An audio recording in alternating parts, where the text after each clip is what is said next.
Ukraine ഡ്രോണാക്രമണത്തിൽ Russian സൈനിക വ്യോമതാവളത്തിന് തീപിടിച്ചു. തെക്കൻ റഷ്യയിലെ വോൾഗ്രോഗ്രാഡ് മേഖലയിൽ വ്യാഴാഴ്ചയാണ് ആക്രമണമുണ്ടായത്. ആളപായമില്ലെന്നറിയിച്ച റീജിയണൽ ഗവർണർ ആൻഡ്രി ബോച്ചറോവ് നാശനഷ്ടങ്ങളെക്കുറിച്ചുള്ള വിവരം ഇതുവരെ പുറത്തുവിട്ടിട്ടില്ല. മരിനോവിക്ക് സമീപം ഒക്യുപ്രസ്കി ഗ്രാമത്തിലുള്ള സൈനിക വ്യോമതാവളം ലക്ഷ്യമിട്ട് ഡ്രോണാക്രമണം നടന്നതായി റഷ്യൻ ടെലിഗ്രാം ചാനൽ റിപ്പോർട്ട് ചെയ്തു.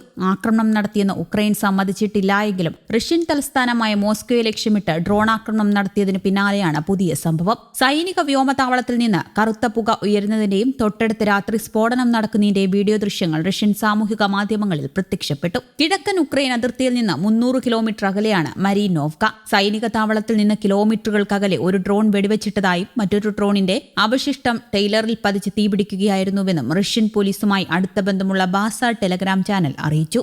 അതേസമയം യുദ്ധവിമാനങ്ങൾ നിർത്തിയിട്ടിരുന്ന സൈനിക വ്യോമതാവളത്തിൽ നിന്ന് തീ ഉയരുന്നതിന്റെ ഉപഗ്രഹങ്ങൾ പകർത്തിയ ദൃശ്യങ്ങൾ നാസ പുറത്തുവിട്ടു. അതിനിടെ കുർസ്ക് മേഖലയിൽ നുഴഞ്ഞുകയറുന്ന ഉക്രൈൻ സേനയ്ക്കെതിരെ പ്രതിരോധം ശക്തമാക്കി റഷ്യൻ സായുധ സേന. പ്രദേശത്ത് നുഴഞ്ഞുകയറാൻ ശ്രമിക്കുന്ന ഉക്രൈൻ സൈനികർ, ടാങ്കുകൾ, വാഹനങ്ങൾ എന്നിവയെ പ്രതിരോധിക്കാൻ റഷ്യൻ ഡ്രോണുകളും ഹെലികോപ്റ്ററുകളും സജ്ജരാണെന്ന് മോസ്കോയിലെ പ്രതിരോധ മന്ത്രാലയം അറിയിച്ചു. ആയിരക്കണക്കിന് ഉക്രൈൻ സൈനികരാണ് ഈ മാസം ആദ്യം റഷ്യൻ അതിർത്തി കടന്നെത്തിയത്. എന്നാൽ വ്യോമാക്രമണത്തിലൂടെയും പീരങ്കി ആക്രമണത്തിലൂടെയും ശക്തമായ മറുപടിയാണ് റഷ്യ ഉക്രൈന് നൽകിയത്. ഉക്രൈന്റെ ഈ കടന്നുകയറ്റത്തെ തീവ്രവാദ പ്രവർത്തനമായിട്ടാണ് മോസ്കോ വിശേഷിപ്പിച്ചത്.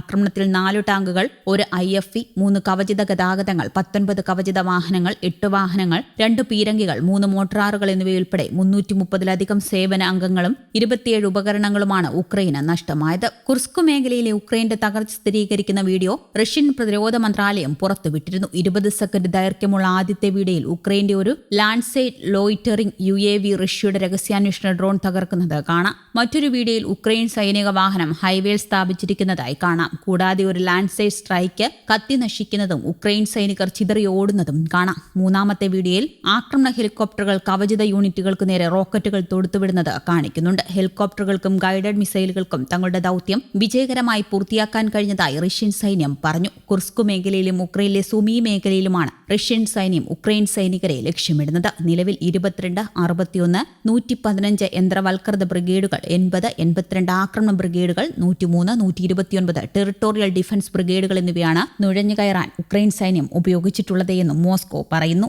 ഡൊണക്സ് പീപ്പിൾസ് റിപ്പബ്ലിക്കിലെ ന്യൂയോർക്ക് നഗരത്തെ പിടിച്ചെടുത്ത റഷ്യൻ സേന പ്രദേശത്ത് നിന്ന് ആളുകളെ ഒഴിപ്പിച്ചതായി നൊവാസ്റ്റി റിപ്പോർട്ട് ചെയ്തു. ഡോൺബാസ് മുഴുവനായും ഉക്രൈൻ സേനയുടെ അധീനതയിലാണ്.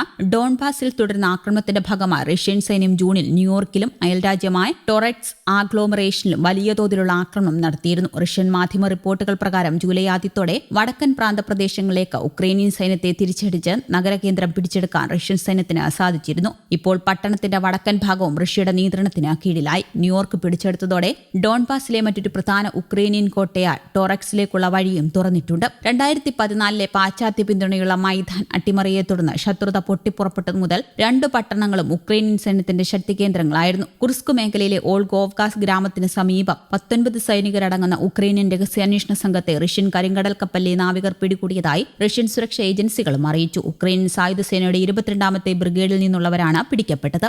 News desk Kerala Kaumudi.